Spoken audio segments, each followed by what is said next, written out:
నమస్తే, welcome to BCN news. నేను విజయలక్ష్మి. ముందుగా ముఖ్యాంశాలు. విజయవాడలోని పోరంకిలో వైభవంగా ఎన్టీఆర్ సినీ వజ్రోత్సవాలు. ముఖ్య అతిథిగా పాల్గొని ప్రసంగించిన ముఖ్యమంత్రి చంద్రబాబు.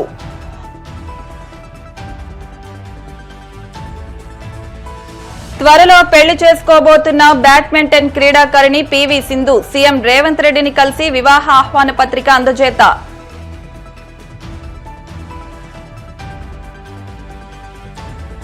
తిరుపతి జిల్లా కొందకూరులో పల్లకీ ఉత్సవం. ప్రత్యేక అలంకరణలో దర్శనమిచ్చిన శ్రీ లక్ష్మీ నరసింహస్వామి.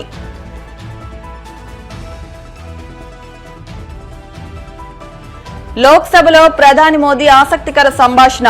నెహ్రూ కుటుంబం రాజ్యాంగాన్ని ఇష్టమొచ్చినట్టు మార్చేశారంటూ ఆరోపణ.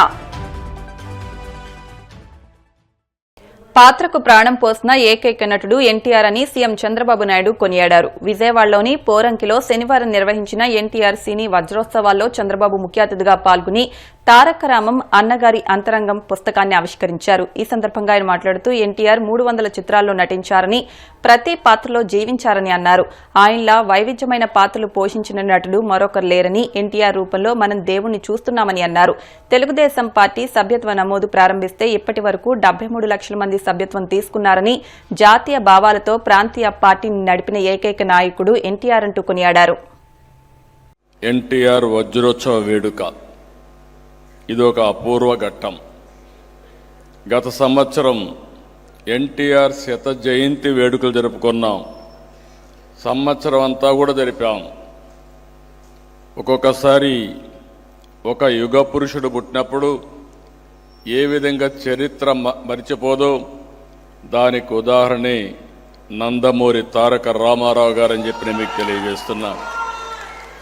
ఒక దేశంలో కాదు, ప్రపంచంలో అనేక దేశాల్లో ఆయన యొక్క శత జయంతి ఉత్సవాలు జరుపుకున్నాం. ఈరోజు మళ్ళీ 75 సంవత్సరాలు సినీ వజ్రోత్సవ వేడుక చేసుకోవడం, ఈరోజు మనం అందరం కలిసి మళ్ళీ ఒకసారి మాట్లాడుకోవడం చాలా సంతోషం. యుగ పురుషుడు అరుదుగా పుడతారు. మనకు తెలిసిన, మనము చూసిన ఏకైక యుగ పురుషుడు నందమూరి తారక రామారావు గారని చెప్పి నేను మీకు తెలియజేస్తున్నా. ప్రపంచంలో ఎక్కడికి వెళ్ళినా తెలుగు జాతి పేరు ఇంటేనే గుర్తు వచ్చే ఏకైక వ్యక్తి ఎన్టీఆర్. చరిత్ర ఉన్నంత వరకు తెలుగువారి గుండెల్లో ఉండే ఏకైక వ్యక్తి ఎన్టీఆర్ అని చెప్పి కూడా నేను మీకు తెలియజేస్తున్నా. అచ్చ తెలుగుదనం, తెలుగువాడి ఆత్మగౌరవం రెండింటికి అర్థం ఎన్టీఆర్. ఒక చిన్న రైతు బిడ్డ నుంచి తెలుగు సినీ చరిత్రలో ఒక ఎవరెస్ట్గా ఎదగడం, 9 నెలల్లోనే పార్టీ పెట్టి ముఖ్యమంత్రి కావడం చరిత్రలో ఎక్కడా జరగలేదు. భవిష్యత్తులో కూడా జరుగుతుందనే నమ్మకం కూడా లేదు, జరగదు. ఇటు వెండి తెరను కానీ అటు రాజకీయాలు ఏలిన ఏకైక నాయకుడు భారతదేశ చరిత్రలో ఒక్క ఎన్టీఆర్ అని చెప్పి కూడా నేను మీకు తెలియజేస్తున్నాను. ఈ డిమాండ్ ఎప్పుడూ ఉంటుంది, చేయాలి. ఎన్టీ రామారావుకి భారతరత్న ఇవ్వడం అనేది ఆయన్ను గౌరవించడం కాదు, దేశాన్ని గౌరవించుకోవడం, జాతిని గౌరవించడం. తప్పకుండా ఎన్టీఆర్కు భారతరత్న వచ్చే వరకు వదిలిపెట్టం, సాధిస్తామని మరొకసారి మీ అందరికీ హామీ ఇస్తున్నా. ఇది నా ఒక్కడి ఆకాంక్ష కాదు, తెలుగుదేశం పార్టీ ఆకాంక్షే కాదు, తెలుగు జాతి ఆకాంక్ష, భారతదేశంలో ప్రజల ఆకాంక్ష అని చెప్పి నేను మీకు తెలియజేస్తున్నా.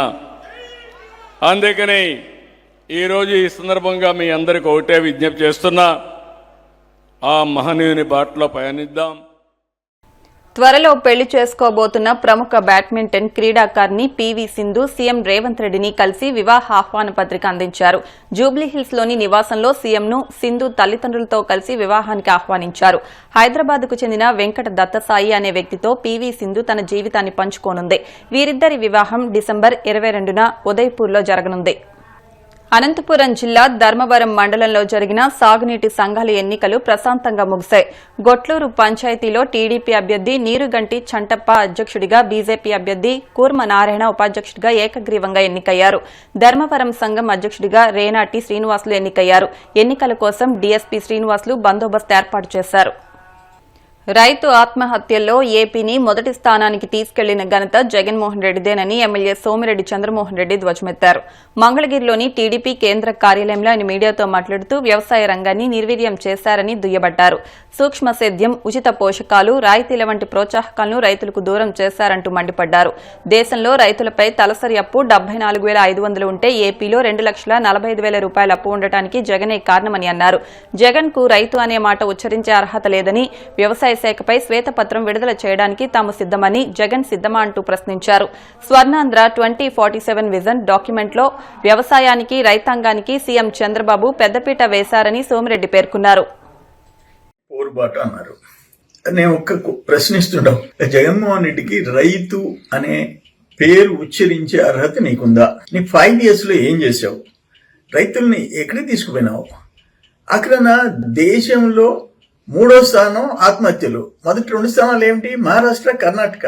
వాళ్ళ జనాభా ప్రాతిపదికన తీసుకుంటే ఫస్ట్ ప్లేస్, ఆత్మహత్యల్లో ఫస్ట్ ప్లేస్. కౌలు రైతులు సెకండ్ ప్లేస్, తమిళనాడు తర్వాత. తమిళనాడు మన రాష్ట్రం జనాభా తీసుకుంటే ఫస్ట్ ప్లేస్. అది ఆత్మహత్యల్లో ఫస్ట్ ప్లేస్ తీసుకుపోయినావు. అది నీ ఘనత. వ్యవసాయ శాఖని మూసేసావు, నీటిపారుదల శాఖని చంపేశావు.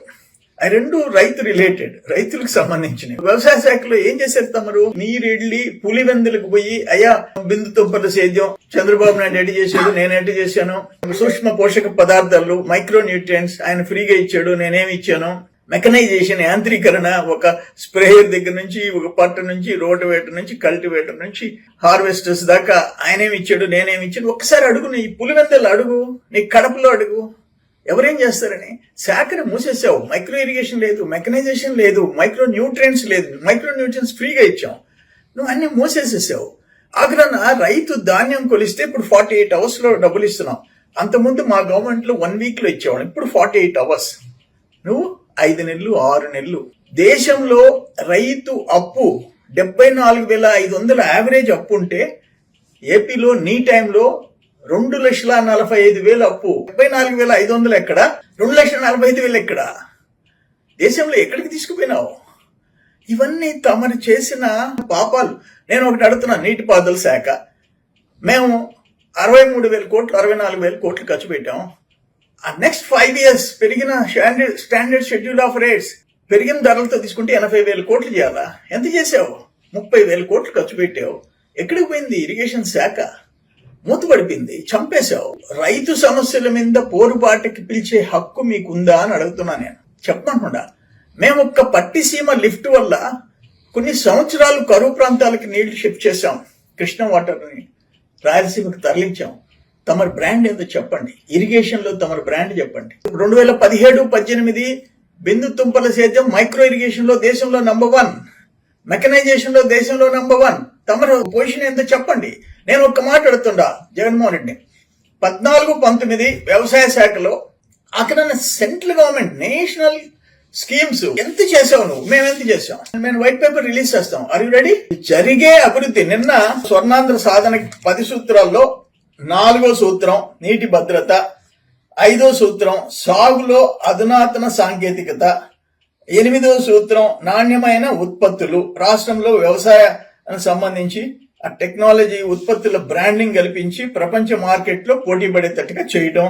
నీటి భద్రత, 500 TMCని గోదావరి, పెన్నా, పనకచెర్ల తీసుకెళ్లేలాగా ప్రణాళిక. నదుల అనుసంధానం, సాగులో ఆధునిక సాంకేతికత, రైతును రాజుగా చేస్తాం. విలువల ఆధారిత ఉత్పత్తుల తయారీకి ప్రాధాన్యతనిస్తాం. యాంత్రీకరణ, AI, డ్రోన్ సేద్యం తదితరుల విధానాలను అమలు చేస్తాం. ఇవన్నీ నిన్న 2047 దాని ప్రణాళికలో ఇంపార్టెన్స్ ఇచ్చాం రైతుల సమస్యలు. తమరు ఎప్పుడైనా అసలు వ్యవసాయ శాఖ, నీటిపారుదల శాఖ ఒక సమీక్ష చేసావా? రైతుల మధ్యకు వచ్చావా? ఏం చేసావో చెప్పమని చెప్పేసి అడుగుతున్నా. ఇది కరెక్ట్ కాదు. తమరు ప్యాలెస్ లో కూర్చొని గోల్డ్ గెలుకుంటా కూర్చొని రాష్ట్రాన్ని సర్వనాశనం చేసి ఆగ్రాన్ని అయితే ఒక్కటి చేసావు. ఆ రైతులు పండించిన ధాన్యం అక్రమంగా విదేశాలకి రేషన్ బియ్యం పేరుతో నువ్వు, నీ ఏటూలు, వాళ్ళ బియ్యంకులు అందరూ కలిసి విదేశాలకు ఎగుమతి చేసి కోట్ల రూపాయలు సంపాదించారు. అదొకటే నువ్వు తమరు చేసింది. అందుకని మీకు రైతుల గురించి మాట్లాడే అర్హత, హక్కు నీకు లేదు అని చెప్పి నేను తెలియజేస్తాను. అల్లు అర్జున్ అరెస్టుపై హీరోయిన్ శ్రీలీల తనదైన శైలిలో స్పందించారు. పుష్ప సినిమాను ప్రపంచవ్యాప్తంగా ఆదరించారని, అయితే హైదరాబాద్ లో తొక్కిస్లాట సంఘటన జరగడం దురదృష్టకరమని, అల్లు అర్జున్ అరెస్టుతో అంతా టెన్షన్ పడ్డామని, ఆయన జైలు నుంచి బయటకు వచ్చినందుకు సంతోషంగా ఉందని చెప్పుకొచ్చారు. కాగా విశాఖలోని డాబా గార్డెన్స్ లో షాపింగ్ మాల్ ప్రారంభానికి ముఖ్య అతిథిగా హాజరయ్యారు. ఈ కార్యక్రమంలో ఎమ్మెల్యేలు పల్లా శ్రీనివాసరావు, వంశీకృష్ణ యాదవ్, విష్ణుకుమార్ రాజు కూడా పాల్గొన్నారు. వైజాగ్ రావడం చాలా చాలా ఆనందంగా ఉంది. చిన్నప్పుడు చాలా వెకేషన్స్ వచ్చేదాన్ని, and now to come here to open Chennai shopping mall 24th store. ఇది మొన్నే రాజమండ్రిలో 22nd స్టోర్ ఓపెన్ చేస్తాం, మళ్ళీ ఇంకొకటి అయ్యి ఇప్పుడు 24th store. And very soon Vizianagaram కూడా నేనే opening the store on the 18th. So ఇంత ఫాస్ట్ పేస్ లో ఇంత ఎక్స్పాండ్ అవుతున్నారంటే I think it's also the quality and the quantity of their brand. ఎందుకంటే కలెక్షన్స్ అయినా ఇట్స్ వెరీ ఫాస్ట్ మూవింగ్. అందుకే ఎవరైనా ఇన్ని బ్రాంచెస్ ఓపెన్ చేయడానికి కారణం కూడా అదే. సో ఐ థింక్ అలాగా it should go to 100 also. And మనస్ఫూర్తిగా కోరుకుంటూ at the same time they also have gold. So gold అయినా with the right prices, right offers. So this is the right time అండి. ఎందుకంటే మనకి Christmas, new years, మళ్ళీ సంక్రాంతి వరుసగా పండుగలు ఉన్నాయి. సో ఇప్పుడే షాపింగ్ చేసుకొని స్టాక్ చేసేసుకుంటే it's very ideal. So Vizag Chennai shopping mall is here. So మీరందరూ రావాలి, వచ్చి షాపింగ్ చేయాలని. అండ్ ఐ రియలీ లైక్, ఇప్పుడు కొన్ని చూస్తుంటారు, the collections are very very pretty. And ఈ కలర్స్ ఆల్సో నాకు చాలా బాగా నచ్చింది. నేను ఐ డిసైడెడ్ టు వేర్ ఈ కలర్ ఎందుకంటే నాకు వైజాగ్ అనగానే ఫస్ట్ గుర్తొచ్చేది బీచ్. సో ఆ బీచ్ వైబ్లో బట్ అందరు రండి, come visit the store and come shopping. Thank you so. Next movie Robin Hood release అవుతుందండి. అనౌన్స్మెంట్ డేట్ అనౌన్స్ చేస్తారు. దాని తర్వాత రవితేజ గారితో ఒకటి, అండ్ కొన్ని అనౌన్స్మెంట్స్ ఇప్పుడు రేపు అనౌన్స్ అవ్వబోతున్నాయి. అలాగే వేరే వేరే లాంగ్వేజెస్ కూడా. ఇప్పుడు కాసేపు ప్రకటనలు.